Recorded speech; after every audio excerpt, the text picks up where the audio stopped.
He's the king of rant, and he's coming to Rant in Sarasota. Comedian Lewis Black will return to the Van Wezel Sunday, December 11th, and he's performed on Comedy Central's The Daily Show since the late 90s and has performed in almost 36 comedy specials, including for HBO. In my interview with Lewis, he talked about his craft and how his comedy has evolved, and he told me what people should expect if they go see his show. I tell them you're going to have fun, that I'm not there to offend you, that I really am there to, there are things that I might say that might upset you, but, you know, just think about all the things your parents said to you, okay? I think I'm in third place. People would say, oh, you're like George Carlin, but I always felt that George really was more direct than I was, because I always had this feeling that I had to be funny, that I don't like offending people, but this go around, you may notice that I may offend more people than I normally have, because I've just about had it. We're living in an insane asylum. And if you think everything is normal now, don't come to the show, okay? Because it's really going to upset you. And I'm telling you this directly. But if you think, wow, this is nuts, I can help. I'm there. What's your feeling? You've been to Florida a billion times now. Like, what's your feeling every time you visit us? Sarasota's been a prime example. When I first came there, it was the audience came in and it was like, well, we have to do something tonight, and this guy showed up, so we're going to go see him. And it was somewhere between indifference and I don't get it. And during that time, it has grown and gotten better and better and better. And the folks who kind of get my sense of humor started showing up. I feel like late 90s, early 2000s days, I always felt like you were very rapid fire with a lot of your comedy and observations. The only thing we've come up with to deal with the fact we don't have an ozone layer is sunblock. And I don't trust that stuff at all.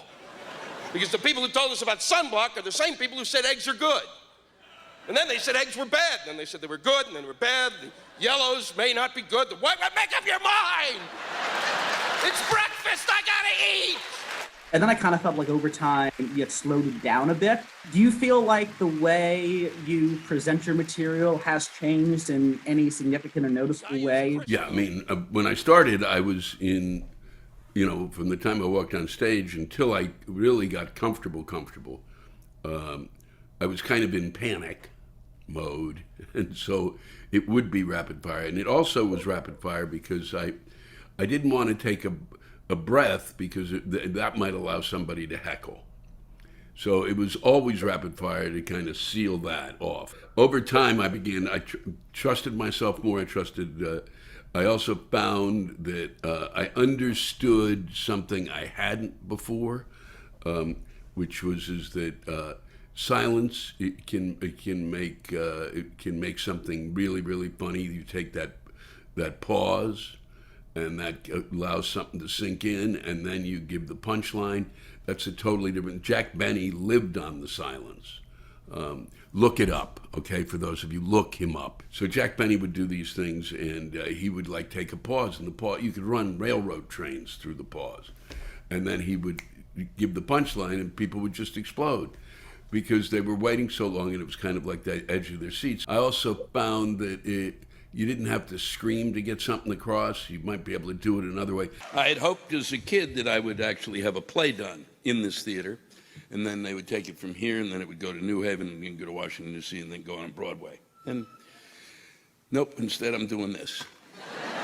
And then I found that people were yelling, well, you're not screaming enough. Well, for crying out loud, what I'm saying is actually meaner than when I'm, you know, because when I was starting to kind of not screaming, I was looking for other ways to really get out my anger without yelling, just to do it. And now I'm back to yelling too much, because there's too much. I feel like when it comes to fans of an artist, a lot of times they like to do rankings of what's somebody's best album, or, you know, second best and all that. I'm not going to ask you that, but is there something, as your material has evolved and your presentation has evolved, is there a special that in particular you're proud of, or you thought was a turning point, or that you just felt like everything went right back to back in ways that maybe the others didn't? There's certain bits that I feel I did that were tough to give up. But those where I honed the bit to the point of this really works. I did a bit about Starbucks. I was in Houston, Texas, and I saw a Starbucks across from a Starbucks, and I called it the end of the universe. And then I wrote a whole bit around it. And the whole concept of the bit was, I was working down at the Laugh Stop in Houston, and it was a half a mile away from, or even less, was the Starbucks across from the Starbucks. And I went back to the club, and after I saw this and started talking about it, and each night I'd talk about it, and by the end of those 6 shows that I did, I had a bit.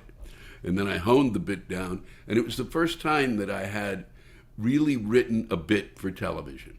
And that was the Starbucks bit. And it really, because most of my bits go on forever, and it's just shut up, Lewis. Just enough's enough. But this one, I really kind of got it down to that 4.5 minutes at that time. But that was never really the way I worked, and it was really fun to do.